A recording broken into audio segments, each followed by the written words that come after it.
この後は仮面ライダー01。お前を止められるのはただ一人。 Kamen Rider 01 is when the franchise entered its third era, the Reiwa era. While nothing much has changed for the franchise from Heisei other than a name, Toei still hyped up the 2019 through 2020 Kamen Rider show as a new start for the franchise. So who better to write this new beginning for the franchise than the guy who gave us the infamous Shinden Karuto? Kamen Rider 01 stars Hiden Aruto, the grandson of the current head of Hiden Intelligence. Hiden provides the world of Humagears, robots with artificial intelligence who help humans accomplish various tasks in everyday life. The CEO passed away at the start of the series, but in his will, he names Aruto the new president of the company. However, Metsubo Jinrai has resurfaced after causing the destruction of Daybreak Town years ago and are corrupting Humagears for their own schemes. The Humagear secretary of the company, Izu, gives Aruto the company-made 01 driver to become Kamen Rider 01 to stop them. Though Aruto's not the only Kamen Rider around, as the military group known as AIMS have their very own Kamen Riders, with Fuwa becoming Kamen Rider Vulcan and Yua becoming Kamen Rider Valkyrie. That's the basic premise for 01, and there's so many ways it can go from here to build its thematic core. Will it be about the ethics of advancing technology? Prejudice? Ambition and dreams? The human spirit? Well, 01 goes for the kitchen sink approach and tries to do it all. While that's very ambitious, I think it ultimately hinders the show's messaging, and nowhere is that clear when it comes to the Humagears. From episode to episode, the show can't decide if the Humagears are supposed to help humanity or be their own life forms, and ultimately, the show doesn't have a definitive answer for that. If that's what's intended, that's fine, but the show doesn't make it clear it wants to have an open-ended choose-your-own message to its themes. It doesn't help that while some of these Humagear plots are actually really well done, like the episode on the manga artist regaining his passion and working together with Humagears instead of letting them do all the work themselves, other episodes are kinda yikes-inducing, specifically the one about the father reviving his dead daughter with a Humagear clone. The episode constantly and rightfully shames him for doing so, but then lets him off scot-free by just reviving her voice, which is basically a slap on the wrist. And don't get me started on all the problems with the rapper episode, which is in the running for the single worst episode in Kamen Rider history. So yes, the thematic core of the show is broken and wildly inconsistent thanks to the lack of commitment or strong messaging it has for its themes it wants to tell with the Humagears. However, while some one-off stories and major plot beats are frustrating, I actually really like the character work of this show, as most of them have really well done personal journeys for themselves. Aruto is the titular 01, a comedian in training who is now given the responsibilities to become the CEO of Hidden Intelligence. He's a fun, goofy goober who believes in the best of humanity and Humagears alike. He's a good inspirational protagonist, and I do like when his ideologies are questioned by other characters.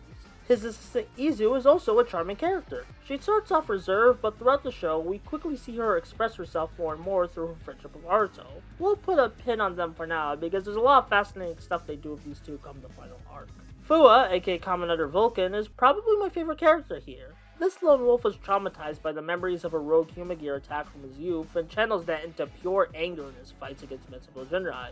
He does eventually learn to calm down and use his rage more efficiently, which I found really relatable as someone who has dealt with anger control issues in my own life. As for some of the antagonists, Jin starts off the show very playful and upbeat, making friends with the Humagears he recruits into Metsubo Jinrai. After he gets defeated the first time, he comes back with a more mature outlook on the situation. He strikes out on his own to destroy the arc that employs Metsubo Jinrai so Humagears can truly have free will. As for Jin's father figure Hirobi, he's a calm yet commanding leader who is pretty hell-bent on humanity's destruction for all the pain they have caused them and all the malice he sees in them.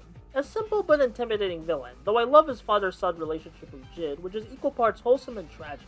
There's other Metsubo Jinrai members, like the laid-back but commanding Raiden, who becomes Kamen Rider Ikazuchi, but he sucks because he's not Assassin Buddy, who is the best written character in this show. He has a clear arc and purpose, along with being super entertaining to watch, but despite his bad gear form and Ikazuchi both being dodos, he doesn't become Ikazuchi, even though it would be such a natural development for the story, so it's like, huh?